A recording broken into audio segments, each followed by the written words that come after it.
New explosions rocking Gaza City this morning as Prime Minister Benjamin Netanyahu orders the Israeli military to prepare for significant expansion to the ground offensive. Governor Mike Huckabee has traveled there many times, just got back recently. Governor Huckabee, your take on the push into Gaza, anticipated years ago, finally happening now. They really didn't have a choice.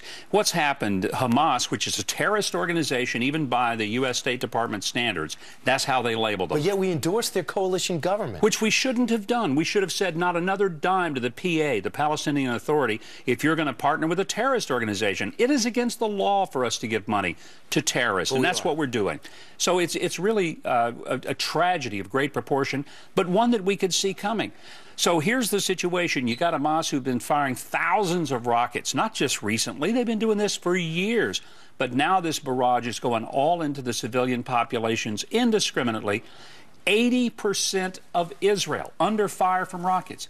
It'd be the equivalent of 225 million Americans who are having rockets go off over their heads. But many in the media painting Israel as the aggressor, the bad guy in this. You say? It's one of the most inexplicable things about the Middle East. Why is Israel the bad guy? It was Hamas who drew first blood. It was Hamas who violated 2 different ceasefire agreements and continued to fire rockets. I've got an app on my iPhone that alerts me every time there's a rocket attack in Israel. I had to turn the sound off because it was driving me nuts. I mean, every few seconds it's going off because Hamas has relentlessly fired missiles at civilian targets in Israel. The Israelis were criticized for years because they held control over the Gaza Strip. Then they unilaterally said, okay, we're done. We're out of there. You guys take care of it yourselves. And this is the thanks they get. Well, the concept is if we let our enemies get closer and closer to us, they'll be nicer to us. Who believes that? The United States doesn't believe that. Would we invite Iran to go ahead and establish a foothold on the Mexican border or the Canadian border? Of course not.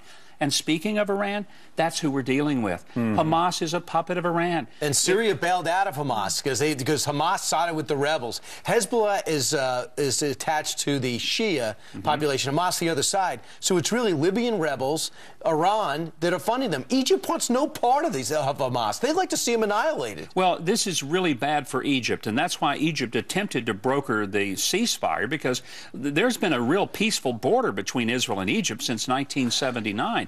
And it's in the best interest of the entire Middle East. I'll tell you, there's not a Middle Eastern country except Iran. Governor, I just got to tell you what the Secretary of State said this morning after speaking to Benjamin Netanyahu.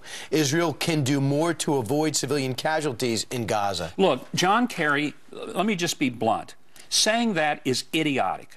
What he ought to be saying is that Israel has every right to defend itself against the terrorism that they have been subjected to, and I'm just disgusted that they've acted like there's some moral equivalency between Israel and a terrorist organization. That's nonsense.